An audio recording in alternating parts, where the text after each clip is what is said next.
मैं उन सारे लोगों का स्वागत करता हूं, उनका वेलकम और खैर मकदम करता हूं। झारखंड की जनता ये बात जान चुकी है कि जो सरकार चल रही है ये भ्रष्ट सरकार है और इस सरकार में अल्पसंख्यकों का विकास नहीं हो सकता।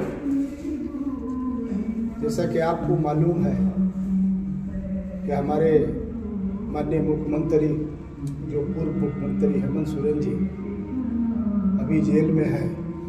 ये पूरी जनता इस बात को जान रही है कि क्यों जेल में है। दूसरी बात यह है कि अल्पसंख्यकों की हितैषी ये सरकार नहीं है।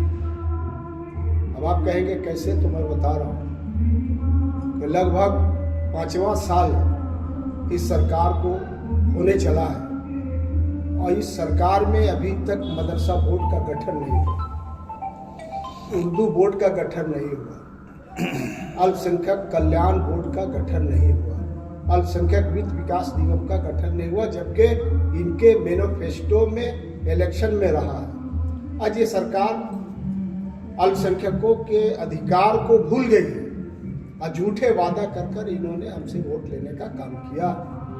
जो वर्तमान विधायक हैं ये तो बड़बोले हैं, ये तो खाली बोलना जानते हैं, कुछ करना नहीं जानते। इनको परेशानी इस बात की है कि कब हमको मंत्रालय मिले तो कभी इधर भागते हैं तो कभी उधर भागते हैं। ये जनता से छुपी हुई नहीं है, आपसे भी छुपी हुई नहीं है। ये अभी कलकत्ते में बंगाल में जाके पकड़ाए हैं। जामताड़ा विधानसभा की जनता का अपमान हुआ है।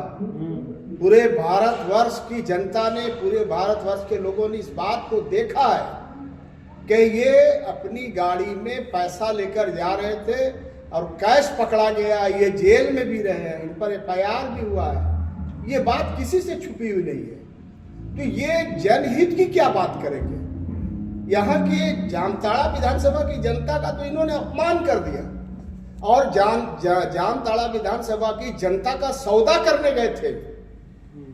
इसमें कहीं दो मत नहीं है, ये सब जनता जानती है। और इसी का जवाब मांगने हम जामताड़ा आए हैं और यहाँ के वर्तमान विधायक को इसका जवाब देना चाहिए यहाँ की जनता को कि आप चाहते क्या है, आपका विजन क्या है, आपकी नीति क्या है।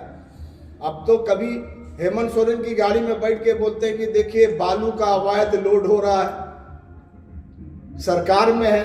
अब फिर मुख्यमंत्री को भी बताते हैं, अब फिर आप जनता के साथ धोखा करते हैं। तो ये विधायक का, यहाँ जामताड़ा वर्तमान विधायक का कोई वजूद नहीं है। इसको पूरी झारखंड की जनता जान रही है, अल्पसंख्यक भी जान रही है, यहाँ के मतदाता भी जान रहे हैं कि ये बड़बोले हैं। इनके बड़बोले से इस जामताड़ा विधानसभा का विकास नहीं हो सकता है। और हम जामताड़ा में देखे, घूमे हर जगह, हमने देखा कोई विकास नहीं हुआ। इसलिए हम लोग यहाँ परिवर्तन के लिए, यहाँ की जनता मन बना चुकी है कि हम जामताड़ा विधानसभा में परिवर्तन चाहते हैं। और जब परिवर्तन होगा तो निश्चित रूप से जो है जामताड़ा विधानसभा का विकास होगा। ये मैं आपसे कहने के लिए आया। अगर ये बात में सच्चाई नहीं है तो अभी थोड़ी देर के बाद मिलन समारोह होने जा रहा। ये जितने नौजवान हैं इन्होंने मन बना लिया है कि हम परिवर्तन करेंगे और निश्चित रूप से मैं आपसे कह के जा रहा हूं कि परिवर्तन होगी। कुछ दिनों के बाद आप देखेंगे सरकार बदलेगी। अभी यही असमंजस की दुनिया में है। इस सरकार में कोई विधायक सही नहीं है, कोई इधर भाग रहा है, कोई उधर भाग रहा है, कोई एयरपोर्ट पे देखा जा रहा है, कोई दिल्ली में देखा जा रहा है। ये सारी चीजें आप जान रहे हैं। तो जो लोग अपने ऊपर सही से मजबूत तरीके से न विधायक रह सका हो, वो जनता के हित की बात क्या कर सकता है, यही मैं आपसे कहने की